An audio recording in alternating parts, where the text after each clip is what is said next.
dried shrimp or dried prawns, peeled, and I'm going to take half a cup. I'll take about a cup of boiling water and pour it over my dried prawns, and we'll just leave that to soak for a few minutes. So half an hour later, the mung beans is cooked. So that's what it should look like. And I still have a little bit of water inside it. So we'll just leave this for a while and put this aside. So I'm using Malunggay, so it's called Malunggay. I'm not too sure about the horseradish leaves there, but Malunggay is actually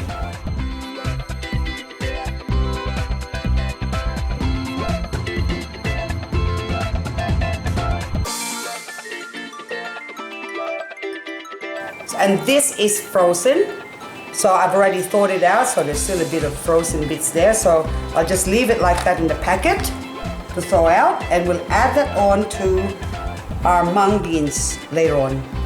My wok is now hot, so I'll just put some oil, just enough to saute the garlic. I'll put in the garlic.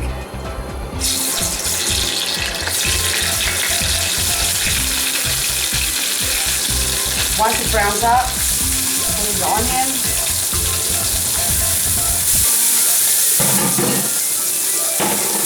We'll just stir it a little bit. Then we'll put our tomato. I got my dried shrimp or prawns that's been soaking for about half an hour, so I'll just drain the liquid. Put that back there, and I'll put that in. I'll just put aside the liquid and I'll use that later on. I'll just stir this. So the tomato doesn't have to be all squashed up. So you can still leave the tomato sort of whole like that. And then now we'll add our mung beans. And now I'll put a can of coconut cream.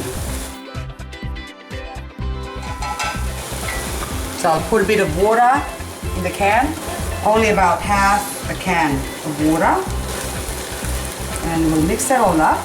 And the dried shrimp liquid that we put aside earlier, I'll just put that into the mix as well. So we'll stir this up. I'll put a little bit of salt, and we'll just leave that to cook a little bit more. Just stir it every now and then to make sure that it doesn't stick to the bottom and burn. So now I'm adding about 2 tablespoons of fish sauce. I'll just stir that and I'll just taste it just to make sure. So I'll add a little bit more. And just basically sort of season it a little bit at a time. That way you know exactly the taste that will suit you. So now at this stage, when I stir it, it's starting to dry up. So you know it's drying up when you push it. You get clumps of mung beans sort of on top like that. It's still a bit runny, but you can tell that it's already dried up.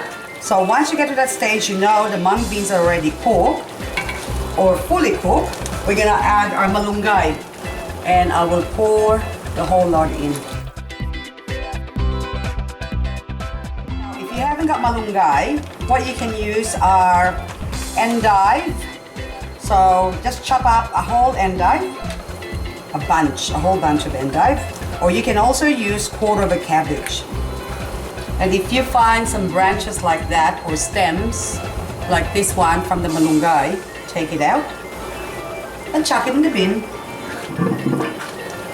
Sometimes when I cook this, I also use pork, but since we're having fried pork to go with this meal, then I did not put any pork in it. So just keep stirring the edges and it will thicken up. So again, another stem, so we'll take that out. Comfort food. So now the final try. So now my sauteed mung beans with dried shrimp is cooked. We'll turn it off.